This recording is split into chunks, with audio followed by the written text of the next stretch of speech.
Bem-vindo todos vocês aqui no IA Trendcast. Estou hoje com Juliana Proserpio, uma voz global quando o assunto é inovação com propósito. Ela é fundadora e Chief Design Officer da Ecos, um laboratório internacional dedicado ao design de futuros desejáveis.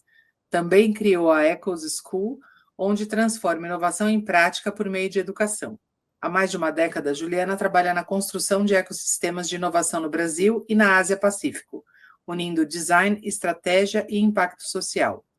Liderou o primeiro Design Accelerator da Google News Initiative na região da APAC, na Ásia e no Pacífico, conduziu os GNIs Startup Labs, que aceleraram mais de 70 organizações jornalísticas no Brasil e no mundo. Também tem no currículo projetos de visão de futuro com governos como o Governo de Vitória, na Austrália, e iniciativas estratégicas na área de habitação e trabalho.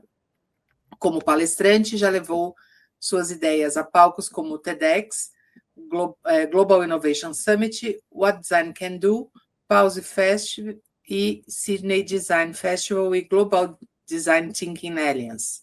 Nos últimos anos, sua atenção se voltou para a integração entre o design e a inteligência artificial, criando metodologias que conectam agentes inteligentes à cultura, à decisão e à inovação organizacional. Bem-vinda, Juliana. Obrigada por estar aqui com a gente hoje no IA Trendcast. Obrigada, Aline. Prazer é meu. É muito bacana essa iniciativa do IA Trendcast. E vai ser uma conversa gostosa. Obrigada pelo convite.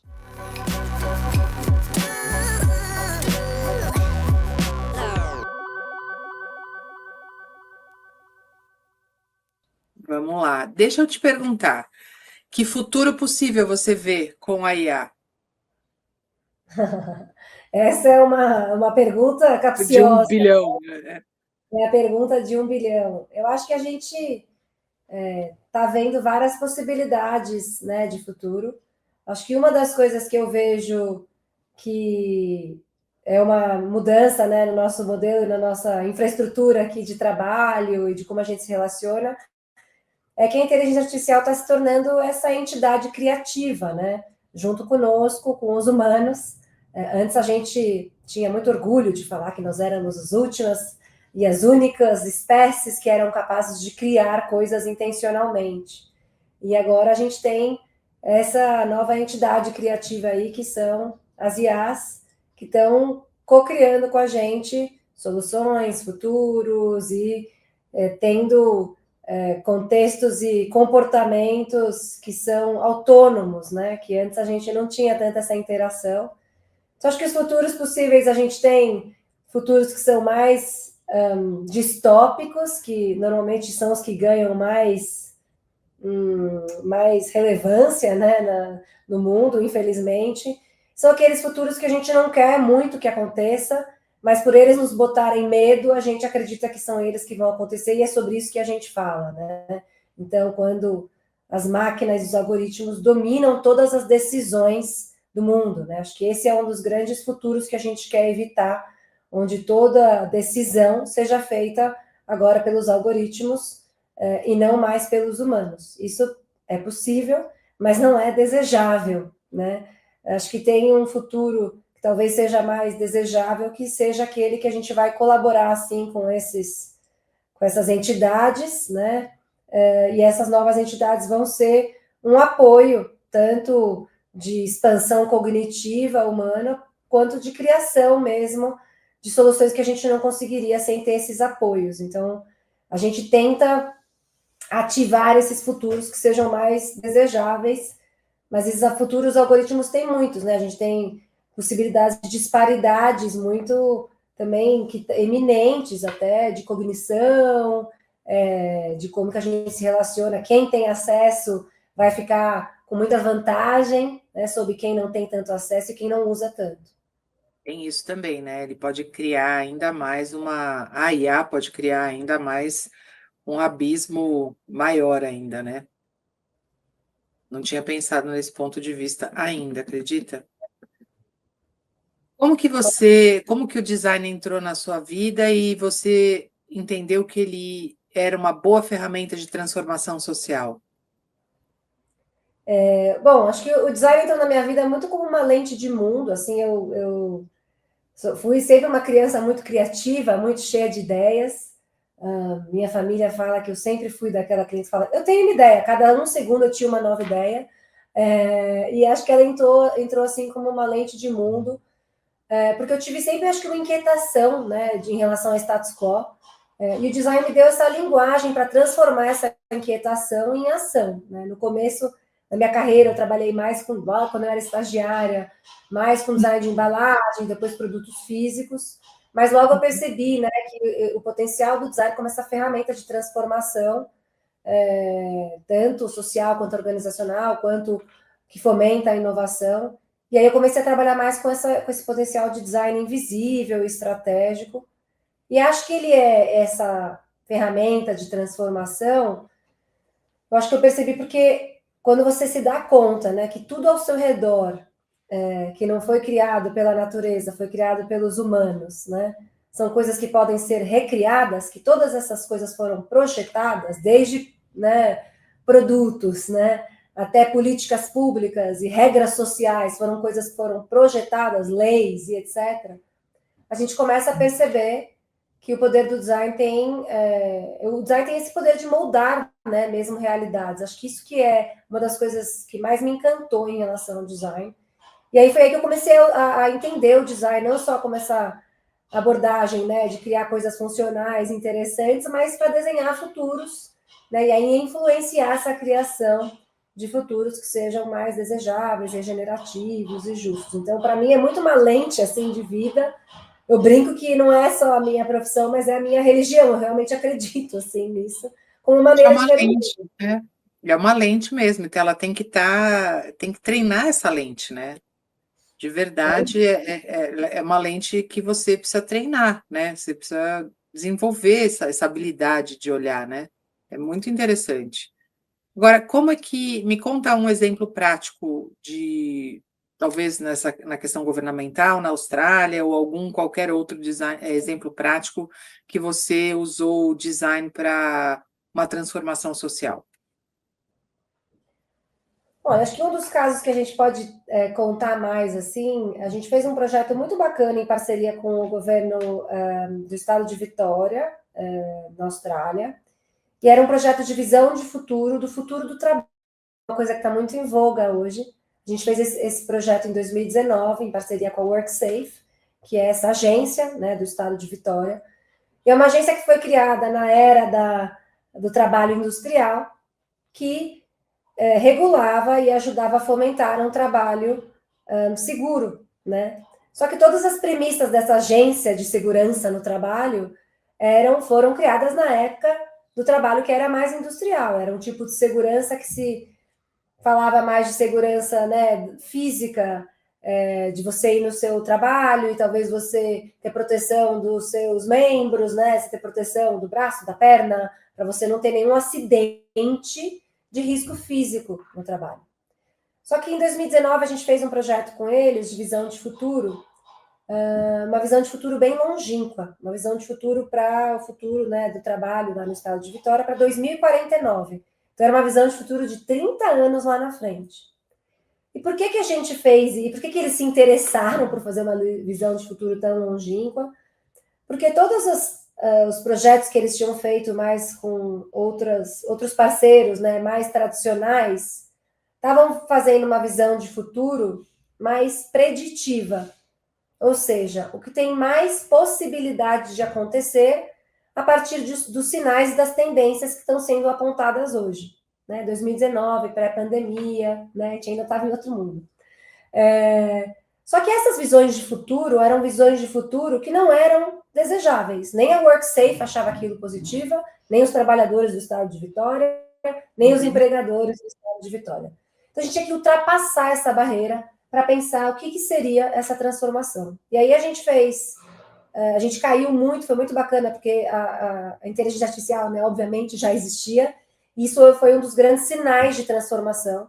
Então, a gente trabalhou muito com o contexto de visão de futuro de trabalho, com a inteligência artificial, com desafios climáticos e com desafios de saúde mental. E aí a gente criou não só a visão de futuro, né, desejável, mas criamos também a visão de futuro mais possível. E a gente fez essa diferença, né, de como seriam esses dois mundos. O mundo que é mais possível e mais preditivo e o mundo que seria mais desejável. A gente viu esse gap, essa diferença, né, muito grande. E os dois ainda continuam sendo possíveis, né, a mais desejável e aquela que talvez a gente estaria fomentando de acontecer. E o que foi bacana é que esse projeto se tornou, né, a partir dessa visão, a gente conseguiu criar premissas no negócio estratégicas e todas as premissas estratégicas se tornaram um plano de ação interno. E aí vários pequenos projetos já começaram desde 2019 a serem ativados a partir dessas premissas. O primeiro projeto foi um projeto muito legal, que saiu, foi um projeto de segurança no trabalho para uma das populações mais vulneráveis que tem lá no estado de Vitória, que normalmente são as pessoas cuidadoras que trabalham dentro da casa das outras pessoas, e muitas vezes na Austrália elas são, na maioria das vezes, imigrantes. Então, é um tipo de trabalho que tem muita insegurança, porque você está dentro da casa da pessoa, essa relação de trabalho é uma relação esquisita, né, e difícil, dentro de contexto domiciliar, né, e às vezes com uma pessoa idosa e etc. E essa pessoa ainda é imigrante, então o direito dela de trabalho ainda é menos reconhecido, né, e ela está num lugar de muita vulnerabilidade. Aí eles criaram um modelo de ferramenta de segurança no trabalho, de acordos, né, que virou um playbook, virou um toolkit para todas as pessoas usarem, os próprios cuidadores usarem. Então, esse foi um dos primeiros trabalhos que, a partir dessas premissas de segurança no trabalho, foi implementado logo no ano seguinte, né? Mas também criamos toda uma iniciativa de capacitação, porque uma das grandes inseguranças no trabalho que a gente vive hoje é a falta de capacitação e desse letramento, né, com inteligência artificial. Então, você acaba se tornando obsoleto, né, de maneira muito rápida. Então, a gente fez todo um programa também de capacitação, de visão disso. Então, ele foi um projeto que parece que é uma coisa muito no futuro, né, mas quando você faz o tal do backcasting, você chega no agora e consegue mudar a agulha, né, de transformação. Muito bom. Você, voltando aqui logo no começo, né, quando você fala, parece que é futuro, mas não é, né?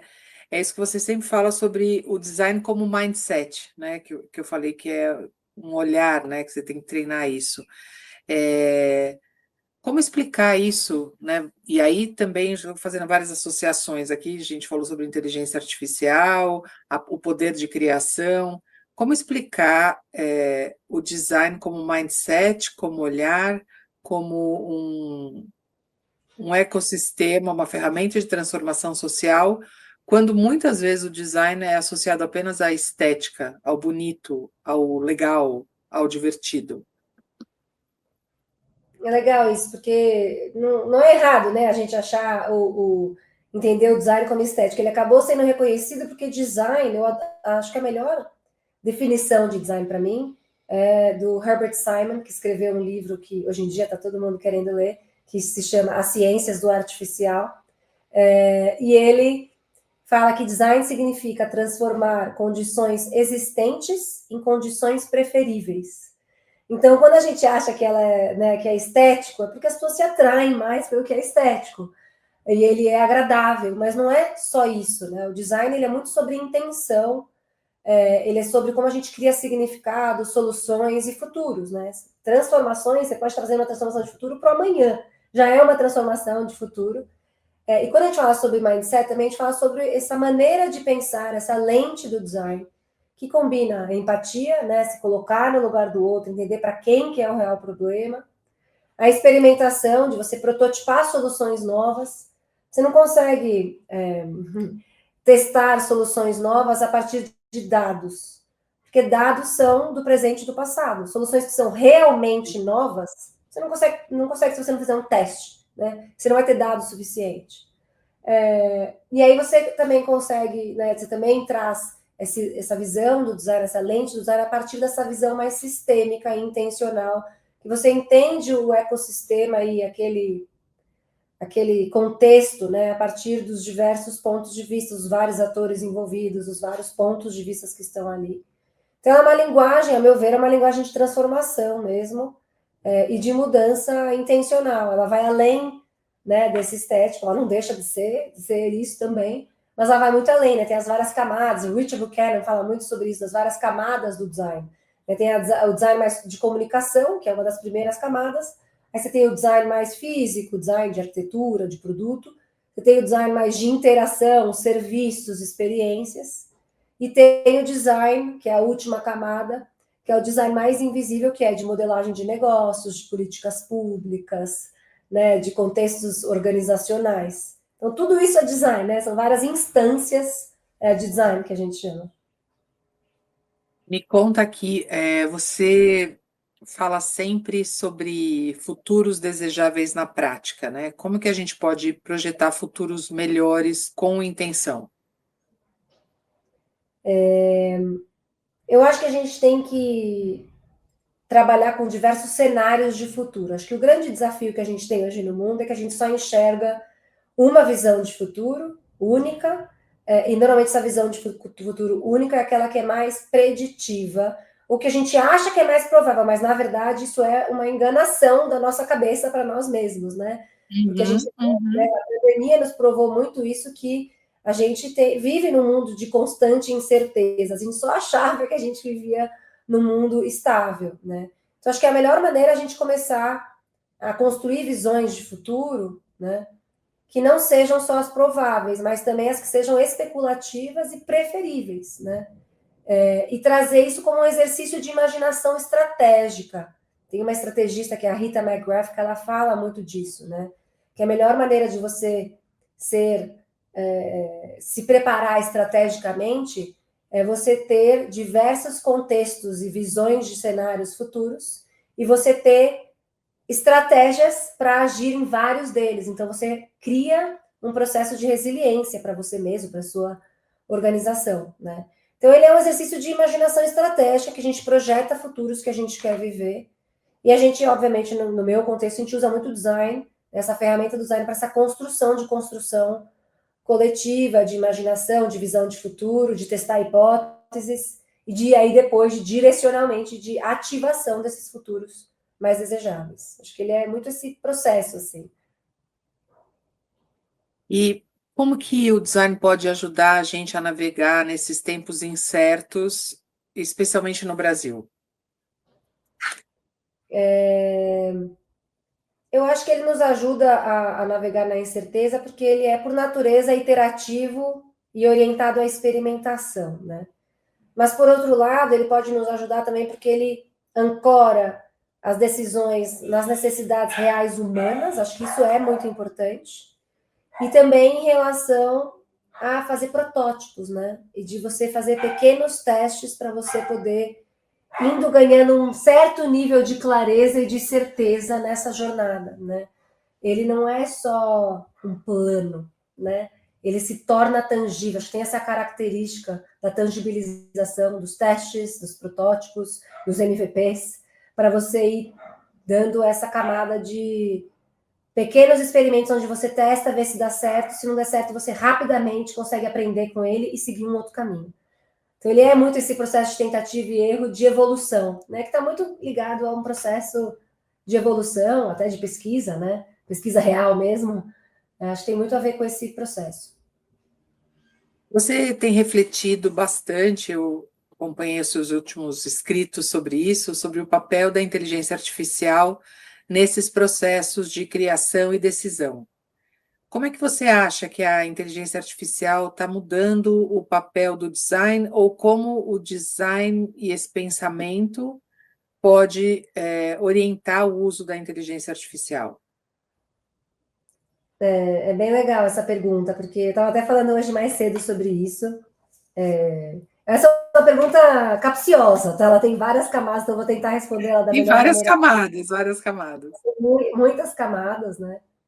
Eu acho que, sim, em primeiro lugar, o papel da IA nesses processos de criação e decisão, o que eu tenho entendido é que a gente começa a ter esse novo, essa nova entidade nos nossos processos de criação e de decisão, que é uma nova entidade criativa e decisiva, né? Que ele não é humana, ele é um agente, ou ele é uma inteligência artificial.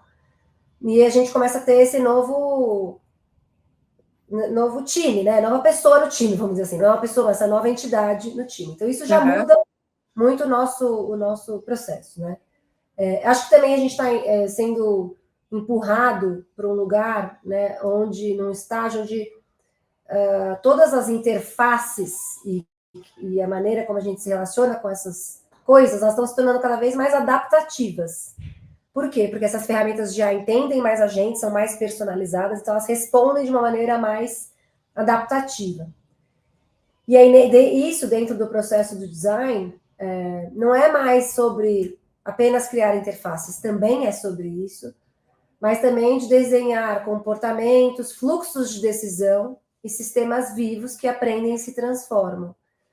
E nesse lugar também, quando a gente está trabalhando com fluxos de decisão, sistemas vivos, né, porque eles estão tão adaptativos, a gente começa a ter que tratar, né, essa relação humano-máquina de uma maneira mais cuidadosa em relação a não alienar o usuário final, a pessoa que está usando aquele sistema, né? A gente às vezes precisa, antes tinha uma máxima de design que era tirar a fricção, né? Você tem que tirar a fricção para deixar fácil de usar. Mas hoje em dia, talvez, se você tire muita fricção, você aliena o usuário, porque ele não sabe da decisão que ele está tomando, porque aquele sistema é inteligente. E você está sendo influenciado pelo algoritmo. E você nem sabe que você está sendo influenciado. Tem uma decisão de design intencional, o quanto você vai deixar aquele produto, processo, serviço, o que quer que seja, o quanto você vai querer que ele aliene o seu usuário, né? Ou não. O quanto você vai deixar ele mais transparente, com mais poder de decisão. Isso são processos e decisões de design, né? Então, acho que isso é uma coisa muito diferente do que tem acontecido, e também por conta, hoje em dia, dos processos, né, de criação, hoje em dia serem não só mais rápidos, mas também mais automatizados, e o designer ou qualquer pessoa conseguir já construir a ferramenta final, o produto final, né? Tem Lovable, tem Vibe Coding, tem todos esses contextos. Eu acho que as pessoas que estão fazendo essas criações, elas começam a ser também orquestradores de inteligência. Porque você não vai o tempo inteiro estar sendo convidado a tomar aquela decisão de forma direta, mas de forma indireta você vai estar nesse lugar. Então, é uma orquestração de inteligências, de vieses, de várias coisas que estão aí nesse bolo. Então, tem muitas camadas, por isso que eu falei. Agora, o que você, quando você fala sobre aumentar os humanos com IA, né? Você falou até essa questão de orquestrar e tal. O que significa e como você vê essa nossa experiência aumentada de um ser humano com inteligência artificial? Você fez uma outra colocação que eu achei interessante. A sua forma de falar, talvez eu não saiba repetir exatamente, mas você fala, eu falo que as IAs são minhas colaboradoras. E aí você falou que as equipes, IAs nas equipes, né, elas não são da equipe, né? Você tem uma visão diferente. Explica para mim um pouco o que é o papel da IA numa equipe e como os humanos ficam aumentados ou não com elas. Tá. Eu acho que acho que assim, em primeiro lugar, né, o papel da IA nas equipes, a gente está começando a tratá-los, na Ecos a gente está começando a tratá-los como entidades criativas, a gente está usando esse termo, não sei se é o melhor, mas por que a gente está usando esse termo? Porque eles fazem parte do time, só que a maneira de se relacionar com eles é diferente de você se relacionar com um time e uma outra pessoa humana, né? É completamente diferente. Ela tem uma capacidade de processamento diferente, ela tem uma maneira de processar a informação, de te devolver a informação de maneira diferente. Então, ela faz parte do time, mas ela é uma pessoa, um tipo ali diferente de time, né? A gente não estava acostumado a lidar com isso antes, né? A gente estava acostumado a lidar com ferramentas, onde a gente tinha que aprender uma linguagem diferente da nossa para se comunicar com elas. Falar, eu quero que você faça isso esperando um resultado tal. Né? E a gente dava uma tradução. Hoje em dia você não tem mais essa tradução, você fala diretamente, né? Acho que já tem essa primeira mudança. E na hora que ela começa a entrar nos times, o que a gente vê hoje nas organizações é que muitas vezes as pessoas estão usando as suas ferramentas de IA de maneira individual, né? O que pode ser muito legal, você vira um humano aumentado, você é indivíduo, mas você exclui todo o resto do time, aquela inteligência fica num silo, né, entre um indivíduo e uma IA, e aquele humano talvez possa se sobressair. Mas você perde muita inteligência do time para a organização nesse lugar. Então seria mais legal que ela fosse um membro do time para todo o time, né? E os processos seriam aumentar os vários humanos e não só um indivíduo nesse lugar. E aí o que a gente diz de aumentar humanos é usar a IA para expandir nossa criatividade, nosso pensamento crítico, nossa capacidade de imaginar futuros, mas também a nossa capacidade de fazer tarefas cansativas diárias que a gente não quer fazer, né? Então ele aumenta a sua capacidade nesse sentido, né? Tanto de cocriação, de especulação e pensamento crítico, talvez até de te ajudar a ver buracos de vieses onde você não enxerga, até aquela coisa que achar, não quero fazer uma transcrição de uma chamada, né? Ela faz por você, que delícia, graças a Deus. Realmente certos. Então, essas coisas que a gente imagina, assim, porque ela pode ser uma extensão da nossa cognição, acho que tem isso também. Se a gente consegue treinar ela bonitinho, né? E ajudar ela a estar nos lugares onde não vão criar furos e coisas antiéticas, a gente consegue fazer uma extensão da nossa cognição, que é o que a gente imagina que seja o melhor, né? Por enquanto eu estou pensando nisso, pode ser que amanhã eu mude de ideia. Mas por enquanto eu acho isso, assim, acho que esse que é o lugar. Quais os riscos que você vê quando a gente usa ou quando se usa a inteligência artificial sem consciência do contexto da cultura que está usando? Essa pergunta também ela é muito cheia de camadas e de contextos. Eu vou responder a partir de um ponto de vista, que acho que é o que me veio na cabeça, tá? E é porque acho que eu tô estudando bastante isso, então isso está na minha cabeça, assim, mas eu não acho que é só isso, quero deixar bem claro aqui. Uma das coisas que eu acho que a gente tem que tomar cuidado, do risco, né, é da gente cair nessa armadilha da inteligência artificial invisível, quando ela se torna pervasiva e invisível, né? Aquela que atua sem a gente perceber, sem fricção, sem explicação, porque apesar de parecer maravilhoso à primeira vista, de ser muito mágico, né? A gente se encanta com a IA, a gente se apaixona pela IA nesse lugar, porque ela é rápida, ela é fluida, ela é eficiente. Mas quando ela opera de forma que é totalmente invisível, opaca, a gente perde uma capacidade de se questionar, né? De entender o porquê das nossas decisões e de até interferir nelas. Então, nesse lugar, às vezes, sem consciência de contexto de cultura, às vezes, se ela tiver uma ação a partir dos vieses dela, ou da foto que ela viu, do que ela foi perguntada, que talvez seja, né, o fim lá da decisão, a gente corre o risco de projetar sistemas que vão reforçar lógicas automatizadas e que não são as melhores de serem tomadas, né? Porque aí ela não é neutra. Ela, dependendo da IA, dependendo do LLM, às vezes ele está lá para te agradar, às vezes ele carrega os dados Aí, né? nada. Nenhuma elas foram criadas com um design de começo e de saída, né? Sempre tem. Nenhuma IA é inocente, né? Tem alguma cultura foi colocada nela, né? Quando fala assim, ética by design, mas nem sempre, né? O by design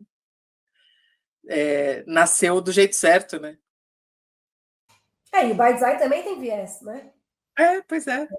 Por isso que a gente também gosta de tratar ela como entidade criativa, porque aí a gente vê que ela também tem viés, sabe?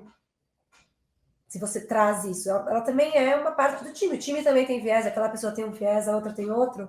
Ela é uma parte, não o todo, o verdadeiro, né? Eu acho Sim. que ela pode amplificar a desigualdade, silenciar vozes. E outro ponto, assim, acho que tem esse lado do impacto cognitivo, né? Que a gente está delegando cada vez mais decisão, e elas estão ficando cada vez mais sofisticadas, elas recomendam cada vez mais conteúdos e respostas mais sofisticadas, mas a gente está delegando um processo cognitivo e de crítico nosso, às vezes, né, que talvez não deveria ser feito.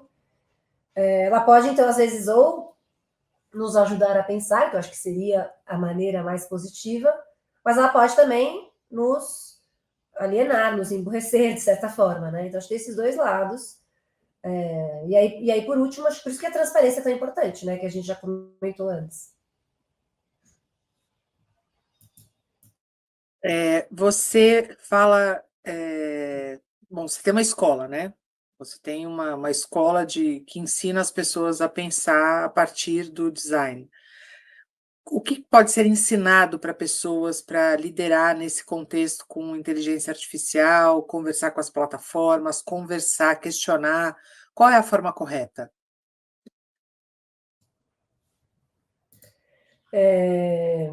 A forma correta, assim, eu acho difícil dizer. A gente está num processo muito evolutivo.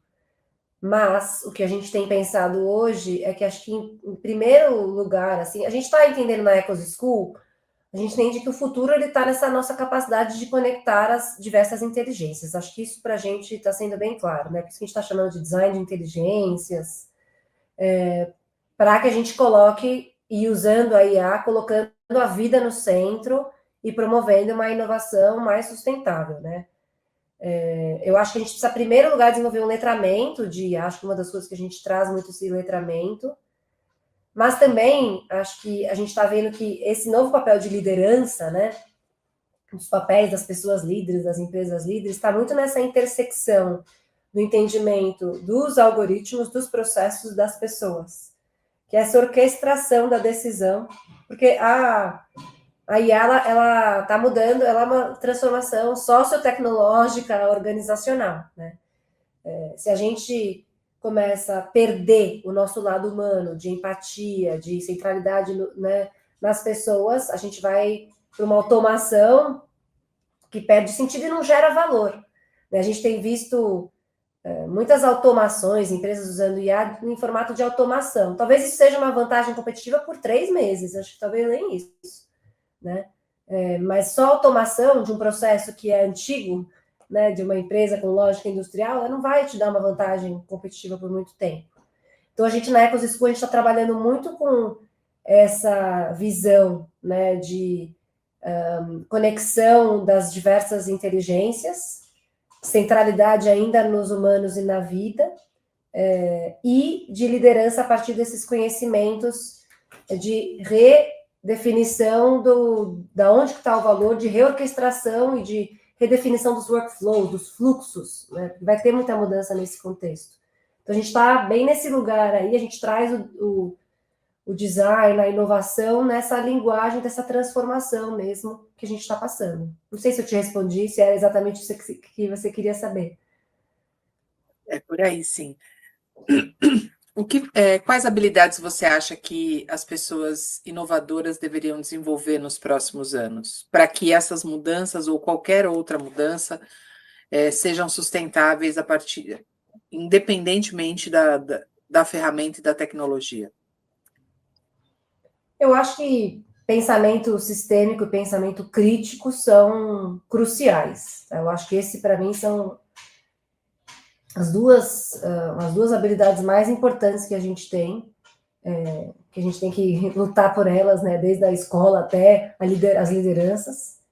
Eu acho que um tipo de capacidade também de imaginação e construção de visões de futuro diversas para criar resiliência e adaptabilidade. E acho que também uma habilidade muito grande de articulação. Acho que as pessoas, às vezes, deixam isso um pouco para trás, né? Mas as transformações agora elas são muito sistêmicas. E para fazer transformação com IA, por exemplo, dentro de um negócio, você precisa articular muita coisa, né? Não é só criar um agente. É uma transformação do fluxo de trabalho, das pessoas, da cultura. Precisa trazer dados, tem muita coisa, né, envolvida. Então, essa articulação e uma linguagem que seja comum de articulação ela é muito importante nesse lugar. Então, também essa visão de sistemas, de processos, para você conseguir fazer essa transformação em tempo real, né? Porque não dá tempo de parar o avião para fazer transformação.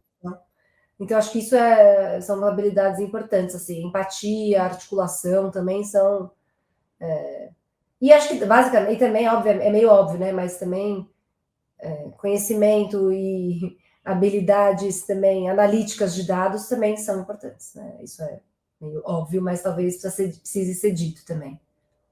O brasileiro tem o que ensinar em termos de criatividade, reinvenção, design, criação? Eu acho que sim, viu? Eu acho que sim. A gente, como Brasil, a gente está acostumado a viver num modo de iteração constante, né? De tentativa e erro, de vários cenários ao mesmo tempo, de incerteza.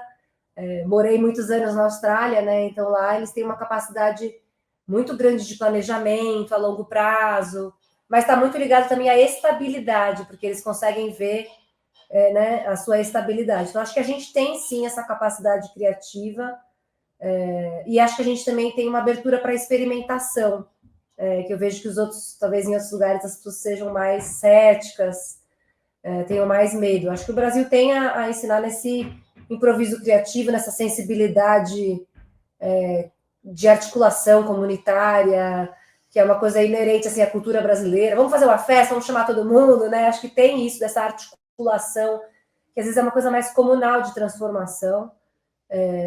Eu acho que isso faz parte, né, dessa transformação, e a gente ganhou o prêmio lá, né, do País Criativo, em Cannes, acho que é um símbolo também. Eu acho que tem muito dessa experimentação e dessa... A gente é muito social no Brasil, né? Muito, a gente valoriza muito o social, e isso é importante em transformação. Mas o que você acha que o brasileiro precisaria desaprender? Que também a gente também precisa criar. É muito bom essa coisa da criatividade, do improviso, da gambiarra, mas eu acho que a gente também tem que desaprender um pouco e aprender De que algumas coisas método? são definitivas, alguns métodos, de ter confiança em alguns processos, né? E que talvez não existe o melhor processo possível, existe aquele que é feito, né? Que a gente consegue navegar e vamos em frente. E eu acho que a gente também precisa desaprender um pouco que só o que vem de fora é válido, né? A gente tem essa síndrome de vira-lata que todo mundo já falou muitas vezes, mas tem muita gente, conhecimento sendo gerado aqui dentro, de altíssimo nível, e que às vezes a gente não valoriza, a gente prefere trazer o expert do MIT, do Stanford. Sim, eles são muito maravilhosos, né? Não estou falando mal, sempre bebo das fontes também, mas tem muita pesquisa e muita gente pensando aqui que a gente pode, esses saberes locais, não só dos ambientes tradicionais de pesquisa, dos saberes ancestrais, né? Tem tanto conhecimento que é super válido que a gente joga fora, né? A gente não aproveita. Eu acho que isso a gente precisaria aprender a valorizar. Boa. Se você pudesse hackear uma política pública com design e inteligência artificial, o que você faria? Essa é difícil. Olha, eu acho que a gente fez um projeto há um tempo atrás na Exo que chamava Projeto Íris, que era um projeto de visão de futuro, de futuros femininos no Brasil. Tá, a gente fez numa escala brasileira, fizemos com voluntárias e voluntários. Foi um projeto muito legal. E uma das coisas que a gente criou na época, que era artefatos do futuro especulativos, era um artefato de uma polícia que seria mais que valorizaria mais as necessidades, né, que eram mais das mulheres e acreditaria mais nas mulheres e combateria mais o machismo que a gente vive hoje tanto nas ruas, né?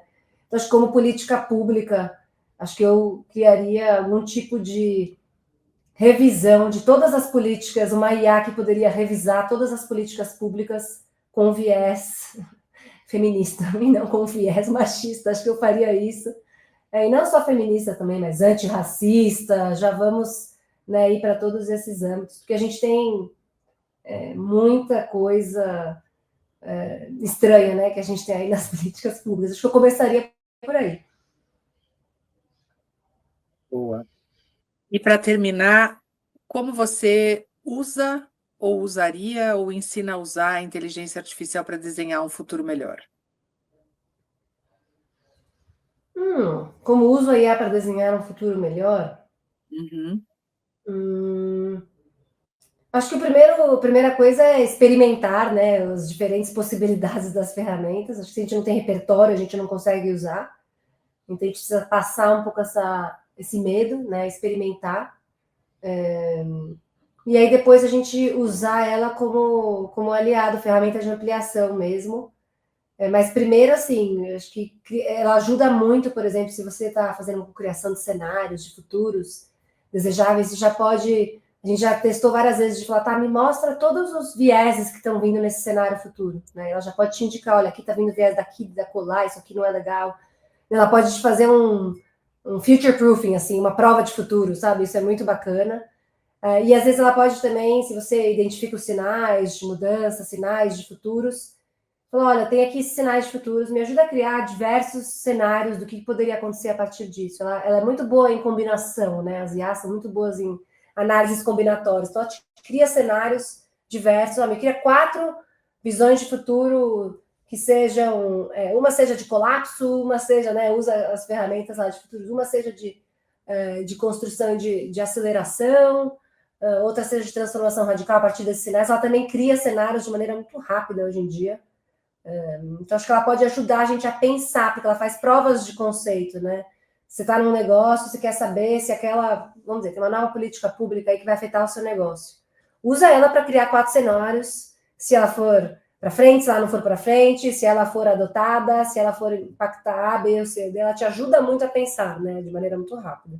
Eu acho que eu iria assim de uma maneira bem prática e experimental mesmo. Bom, muito bom. Obrigada, Juliana. Obrigada por ter participado do IA Trendcast. Se você puder colaborar aqui com a audiência, mandar links e sugestões de leitura, eu coloco aqui embaixo na descrição do vídeo para todo mundo acompanhar as suas referências. Coloco sim. Obrigada, Obrigada, obrigada. obrigada por ter participado. Foi uma delícia. Tchau, tchau. Beijo, até já. Tchau, tchau.